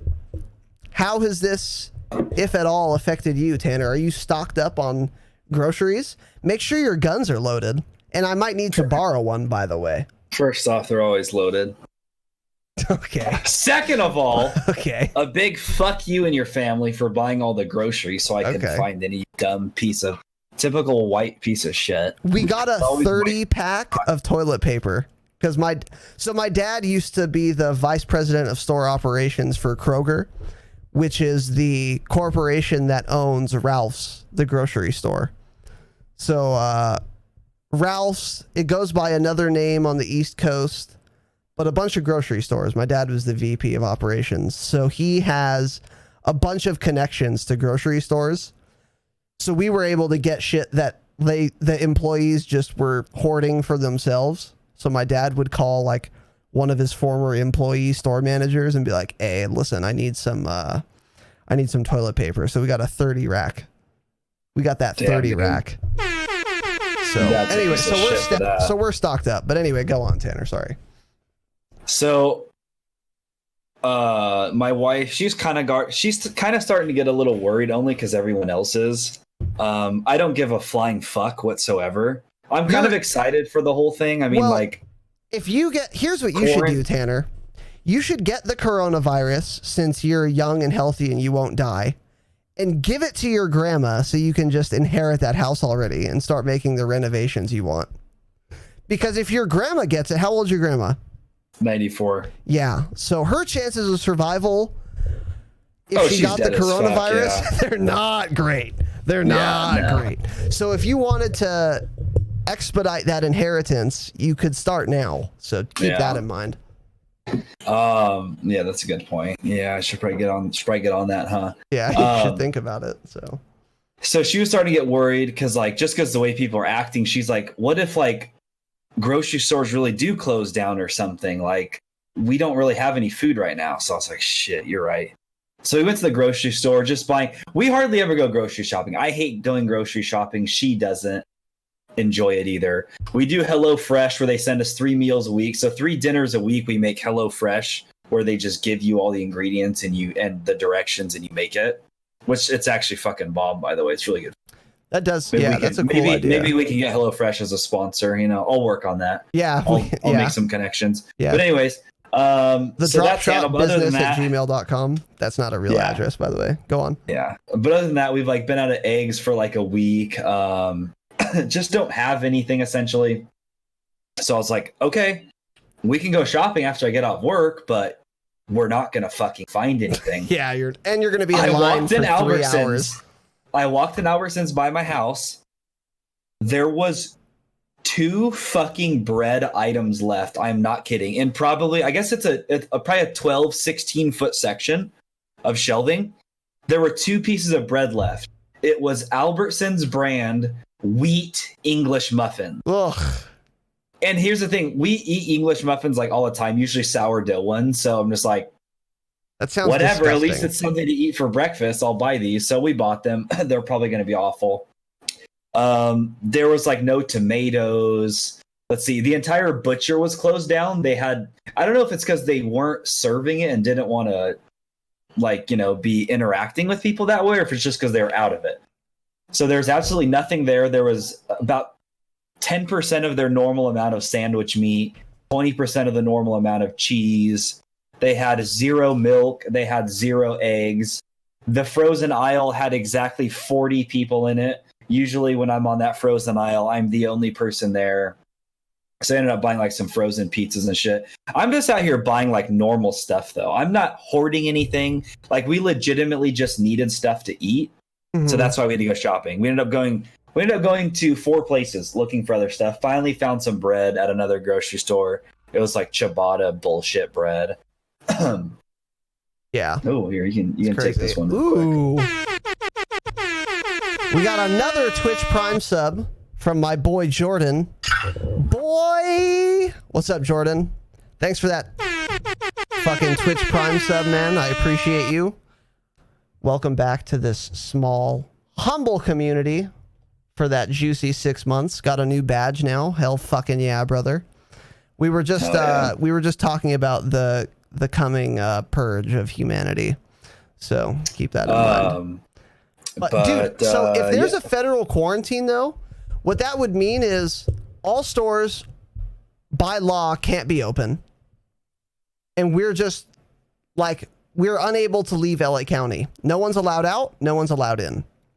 So you could go wherever you want, but there's nothing to go to except your friend's house. So, so you could leave your house. You could leave your house though. You can go wherever the fuck you want as long as it's not outside of LA County, but there's nowhere to go. Yeah, there's nowhere to because the quarantine would force stores to be closed. Restaurants would be closed. Yeah. So you probably might want to get some more groceries. Because if it lasts for like 2 weeks, you need like 2 weeks worth of food, you know? Yeah, here's the thing. I didn't drink the Kool-Aid. We're not going on quarantine. There's 50 cases in LA County. There's how many millions of people in LA County? 20, 15, 10. Okay. 30. So I don't give a fuck. We're not going on quarantine. Okay. So I'm going to need someone. I'm going to need someone to clip this when Tanner is in my DMs begging me for food. When he's starving to death, his grandma's on a respirator. My mom keeps her stocked up. Dangerously deficient in calories. Tanner, I need more English muffins. And then I'll tell you, I don't have any fucking English muffins because I'm an American bitch. So if you want some American muffins, I'll consider giving you some, but I'm going to price gouge the fuck out of you. And it's going to be $20 a muffin. So we'll start there. And I'm going to throw on an extra $10 for you baiting me into thinking you bought the Tamagotchi watch. How about that, bitch? Here's the thing. I've got plenty of food. I got plenty of frozen food. My mom shops for my grandma, so she's always stocked her up on toilet paper and shit. So we just use hers. So I've got plenty. I'm not worried about it. I have like 40 pounds of frozen meat in my back there to eat. So even if I have nothing else to eat with it, at least I have meat. I mean, I'll survive. Honestly, though, it's kind of fucked up to say because people would die, but wouldn't it be like somewhat fun just because it's probably the only time we'd ever experience something like that in our lifetime, like having a little quarantine, every business shut down? Wouldn't that be nutty? It'd be fun for exactly like 2 days. It'd be kind of interesting, right? I agree. Yeah, I was actually... I said the exact same thing earlier today to my brother. I was like, dude, this is like, it sucks because it's like massively disruptive to like a bunch of people's lives, but it's also kind of exciting. It's just like you said, it's like something novel and different and like weird, you know? Yeah. I mean, I don't know about you. I wouldn't get paid for not working. I mean, I don't care. I don't live paycheck to paycheck, so I don't give a fuck. But would you be paid if you were out of work, your company? Well, like probably, I said, they made me work from home. Yeah. So I'm getting paid the same, but the working conditions are way fucking better because I get to work from home. Obviously. Let's discuss that for a couple minutes here. So can you fully work from home? No. Like 100%? No, I can't do everything. What do you need that you don't have? Like paperwork? Yeah, basically, yeah. They're like, we process a lot of like CDs, for example. So like people will go pick up CDs and then we have to process those. Like that's the stuff we need is on the CDs. So we can't do those if I'm not in the office or if no one from like my department's in the office. But also, I don't think we're even picking up CDs right now. So it doesn't matter right now because I think part of what we're doing is limiting like human contact. So I don't think we're sending out people to get CDs anyway. So like, what is your normal day like right now? Like when you wake up, like what do you do compared to when you went to work? Are you just like snacking all day where you're working, or like, are you actually just trying really hard and working? Well, I mean, I'm still like, I'm actually working like here when I'm on the clock, even when I'm doing my work at home. Like it would be fucked up to be getting paid and not working, obviously. And also, I don't want to like jeopardize this. So if I just slacked off and then they were like, okay, well now you have to come back in because you're dicking around at home, you know. But it's still way better because, like, you know, my bathroom is right there. It's my own bathroom. I can vape at my desk here, you know. I can, like, listen to whatever I want. I can listen to it on speakers if I want. I can pet my Doge. I can eat lunch at home, which is nice. I don't have to, like, go out and buy anything. I can just eat whatever I have here. I don't have to drive. So it's like that saves me time and gas and wear and tear on my car. It's way fucking better working at home. It's way fucking better. Do you like open up do you have a work laptop or do you just use your computer? So yeah, because we did this so fast, they didn't have time to like give us laptops that had the programs on them. So what I'm doing is I'm just remote desktoping to my work computer. So I'm literally using my work computer from my house. Got it. So do you basically log on? Do you guys like clock in on that or something? Yeah, or is it just exactly. Okay. Exactly. You clock in. Okay. Yeah. So I mean they can see you're working as shit anyway. Yeah. Yeah. I mean people if I clocked in and didn't do anything, it would be a fucking nightmare. Like they would know pretty much right away if I wasn't doing anything. Like things would not get done that need to get done. Yeah. I don't know, dude. It'd be a little exciting if it happened. Now, if it was for 2 weeks, it wouldn't be nearly as exciting. If there was going to be a quarantine, I think it would be at least 2 weeks.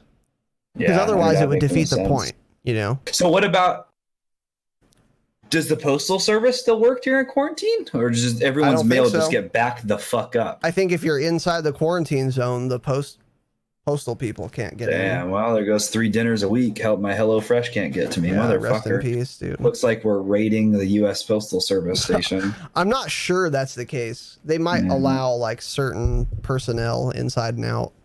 Yeah. I think maybe they would let the Postal Service because it's not like they're going to be. I think if mailmen came by, it wouldn't like massively contribute to the spread of the coronavirus or anything. So maybe that would be fine. I mean, close the post office. Don't let people go in it or anything. They might at least deliver your shit. They might also allow incoming mail, but not allow outgoing mail. Yeah. So like you can't send your disease-ridden packages anywhere, but you can accept whatever you want. Yeah, that makes sense. So I don't know though, but I haven't heard anything about the possible quarantine, to be honest. So I think your dad's been listening to or reading up on too much Infowars.com. No, my dad heard it. My dad heard it from a sergeant of the sheriff's department for LA County. Really? Yeah. Well, he doesn't know anything. He works for a sheriff. The guy enforcing a quarantine wouldn't know anything about that. I mean, they don't. Enforcing. We'll figure it out. Yeah. I mean, regardless, we're privileged white males in Southern California. The top 1%, so I'm sure we'll be fine. Okay. We're in the top 1% of the world. Probably not top 1% of the United States, though. Damn. If you make over $30,000 a year, you're in the top 1% of the world. Are you really? Holy fuck. Yeah. Think about all the bullshit places. Broke asses. Yeah, exactly, dude. Think about all the bullshit countries. This is a G-rated show. Yeah, that's just sad. G-rated. That's what I say to G-rated. Sad. Super sad. But yeah, I mean, just eat. Just eat, forehead. Just get a job, forehead. Yeah. All right. So anything else, Tanner? No, that's absolutely it. That's absolutely fucking it. I hope grandma listens to this podcast, you dicks. Well, Kaylee, I don't think his grandma knows much about twitch.tv/Razadon. Or about anything. She's got Fox News 24/7 playing. Don't worry about her. So unless we're featured on Fox News for our expert commentary on COVID-19, I don't think we have anything to worry about. So. Yeah. Wait. What is your shirt? I'm trying to figure out what it says. Oh, jujitsu something, huh? Yeah.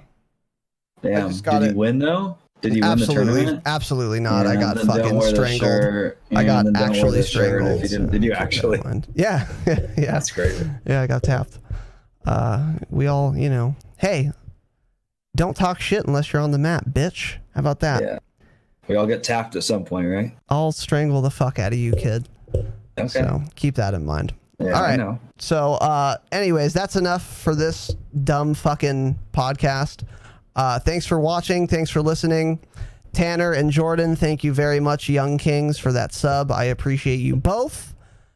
Make sure you follow, or excuse me, make sure you join the fucking Discord.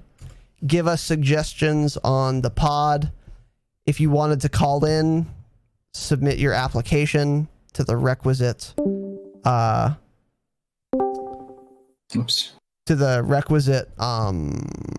text channel. Additionally, if you're listening on iTunes, please rate the podcast 5 stars. Leave a review if you feel so inclined. And once again, the podcast is streamed live at twitch.tv/Razanon. And make sure you smash that follow button so you know the next time we go live. As I'm sure you've noticed in this podcast, viewer interaction is extremely high. So if you wanted to give your input, ask questions during the podcast or while I'm playing a game, then make sure you're following and you are notified and ready to provide your input during the next podcast or gameplay stream. Lastly, you can find me on every social media platform there is at Razanon. That's Razinon. You're going to find me on Twitter and Twitch at that handle. Razanon TTV for my Facebook and my Instagram, and I think my TikTok is Razanon or Razanon TTV. But if you just search for Razanon, you could find me on any of those platforms. And then Tanner, where can we find you? One place, twitter.com, TANNERRRR54. Okay, so that's Tanner's fucking retarded Twitter handle. Make sure you follow him and then tweet at him to change his handle. And you can also find him on my Discord. Once again, the link for that will be in the show notes, episode description, and there is a panel right here on Twitch. So that's going to wrap it up for episode 11. Make sure you are ready. Wednesday will be our next episode, episode 12. We will certainly have some patch notes and news to go over at that time. Thank you for watching, Young Kings. Have an excellent day. And as always, remember, stay humble. Stay humble. Stay humble.